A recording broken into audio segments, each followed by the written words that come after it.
કેમ કે આવી બધી આવે છોકરાઓની સામે એવું બધું બોલવાનું બહુ ખરાબ થાય કે એ લોકોને લાગે કે મારી માં અમને પોષી નથી શકતી એવું કરી.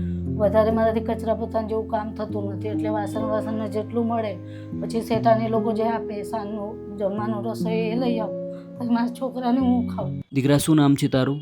મારું નામ આયુષ નરેન્દ્ર ભામરે છે. મારા મમ્મીને ઘૂંટણમાં બહુ તકલીફ હોય છે. રાશન ઘર પાણી મમ્મી કામ પર જાય છે. રાશન ઘર પાણીમાં પણ તકલીફ પડે છે. મને બનવામાં પણ તકલીફ પડે છે અને સ્કૂલની ફીસ પર પણ તકલીફ પડે છે અને ટ્યુશનની ફીસ પર પણ પડે છે. મમ્મી કેટલી કરે છે. દીકરા મમ્મી શું કામ કરે છે આજે? મમ્મી આજે ઘર કામ કરે છે. તો પરિવારમાં કોણ કોણ છે બેટા? મારી મમ્મી, હું, મારો મોટો ભાઈ અને કોઈ નથી, બસ અમે 3 જણ છે. મમ્મીને શું તકલીફ પડે બેટા આજે ઘરમાં? મમ્મીના ઘરમાં ઘૂંટણમાં બહુ તકલીફ પડે ને રાશનમાં બહુ તકલીફ પડે, ખાવામાં તકલીફ પડે. બેન શું નામ છે તમારું? મારું નામ રમાબેન ભામરે છે. રમાબેન. બેન પરિવારમાં કોણ કોણ છે આજે? હું છું એકલી અને મારા 2 છોકરાઓ છે. તો પછી બેન તમારા પતિ ક્યાં છે આજે? એને મમ્મીને ઘરે છે. અમારા ડિવોર્સ થઈ ગયા છે. હું અત્યારે એકલી છું પણ છોકરાઓનું જવાબદારી એટલા માટે ઉઠાવું છું કે છોકરાઓનું ભવિષ્ય ખરાબ ના થાય એના પપ્પા પાસે રહી. પણ અત્યારે મને એકલી રહું છું ને એટલી પગાર મારી પૂરી નથી થઈ શકતી કે હું છોકરાઓનું કંઈ એટલે એ લોકોને સારી રીતે ખવડાવી શકું. અને પછી રૂમ ભાડું પણ મારું 3-4 મહિનાનું એટલે બાકી છે કેમ કે 2 મહિના પૂરી તો હું ઘરે જ હતી કેમ કે મારા પગમાં એક્સિડન્ટ થઈ ગયેલું એટલે પગમાં થઈ ગયેલું એટલા માટે. તો અત્યારે પછી છોકરાઓ જીદ કરે કે મને આ લઈ આપ, ઓલું લઈ આપ, તો હું પૂરું નથી કરી શકતી. છોકરાઓ સાયકલ મંગાવે, નવા નવા કપડાં માંગે, તે મારાથી એટલે પૂરું નથી થતું કેમ કે અત્યારે ઘૂંટણમાં છે એટલે કામ પણ મારા ઓછા થઈ ગયા અને પગાર બહુ ઓછી છે એટલે ઘરનું ભાડું પણ મારાથી નથી ભરાતું. બેન કેટલું ભાડું છે તમારું? 3,500 રૂપિયા રૂમ ભાડું છે અને અત્યારે આ મહિના તો લાઇટ બિલ 1,500 રૂપિયા આવ્યું છે. કેટલા મહિનાનું ભાડું બાકી છે બેન? મારું હવે 3 થી 4 મહિનાનું ભાડું બાકી છે. 4 મહિનાનું ભાડું બાકી છે અને 1,500 રૂપિયા લાઇટ બિલ બાકી. સાથે સાથે આજે દીકરાઓને ભણાવવામાં શું શું તકલીફ પડે છે બેન? એ લોકોને હવે સ્કૂલ બેગ, ચોપડાઓ નવા નવા લાવવાના, પછી એ લોકોના શૂઝ થઈ જાય, પછી ફી બાકી હોય એ લોકોની ટ્યુશનની સ્કૂલની, તો એ મારે જેવી તેવી 1 મહિનાની બાકી રાખવાની કે અત્યારે 2-3 મહિનાની એ લોકોની ફીસ બાકી છે. બેન અઘરું થઈ જાય આજે એકલા દીકરાઓને મોટા કરવાના.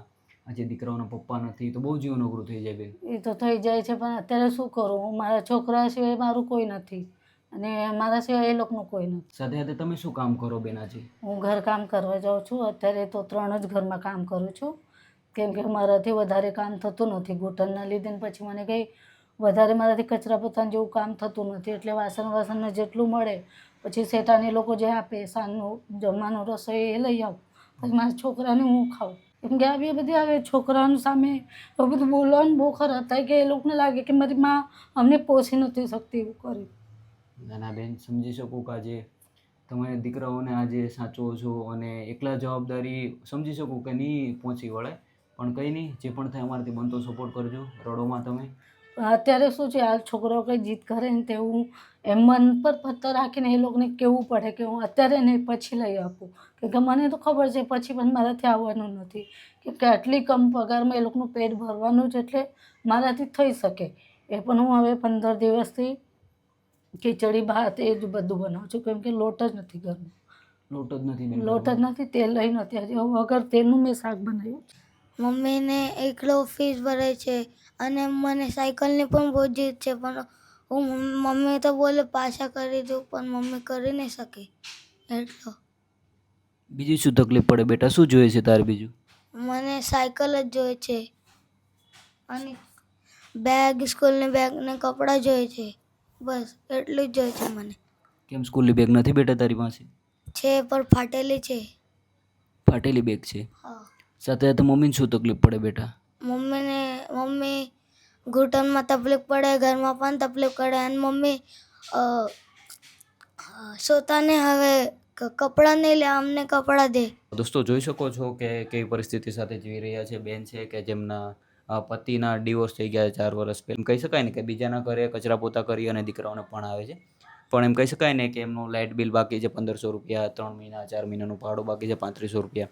સાથે સાથે દીકરાઓ છે જેમને ભણવામાં તકલીફ પડે છે, તો તમને બધાને જ અપીલ કરી તમારાથી જે પણ થાય બનતો સપોર્ટ કરજો. જેમના લીધે આવનારા સમયમાં બેનને કંઈ તકલીફ નહીં થાય એવા પ્રયત્નો કરજો. તો બસ તમારાથી બનતો સપોર્ટ કરજો. બેન, આજની આ ખાસ મદદ હર્ષભાઈ છે કે જો લંડનથી જે જેમના મમ્મીનો 20 તારીખે બર્થડે છે અને એમના બર્થડે નિમિત્તે આજે તમને રાશન મોકલાવ્યું છે, તો શું કહેવા માગશો એમને? હું એમને હાથ જોડીને એમને નમ્ર વિનંતી કરું છું કે આવા ગરીબ લોકોને આગળ સુધી મદદ કરે તો ગરીબ લોકોને જેથી એ થઈ જાય, રાહત મળી જાય એ લોકોને, કે આગળ પણ આવા જ બધા મદદ કરતા રહે તો અમને લોકોને સારું પડે ને એમને અમે દુઆ આપશું કે એવા ગરીબ લોકોના એ લોકો વિચાર કરે છે. નાના હર્ષભાઈ, તમારો ખૂબ આભાર અને ખાસ કરીને તમારા મમ્મીને જન્મદિવસની હાર્દિક શુભકામનાઓ. તમારા મમ્મીને લાંબુ આયુષ્ય આપે અને એમ કહેવાય ને કે સ્વાસ્થ્યમાં તંદુરસ્તી રહે. કંઈ નહીં, આવનારા સમયમાં આવા નિરાધાર નિસહાય વિધવા પરિવારને મદદ કરતા રહ્યો. ભગવાન તમને લાંબુ આયુષ્ય આપે. તો બસ પ્રેમ સપોર્ટ આપતા રહેજો અને વિડીયોને વધારે લોકો સુધી શેર કરજો. જય શ્રી કૃષ્ણ.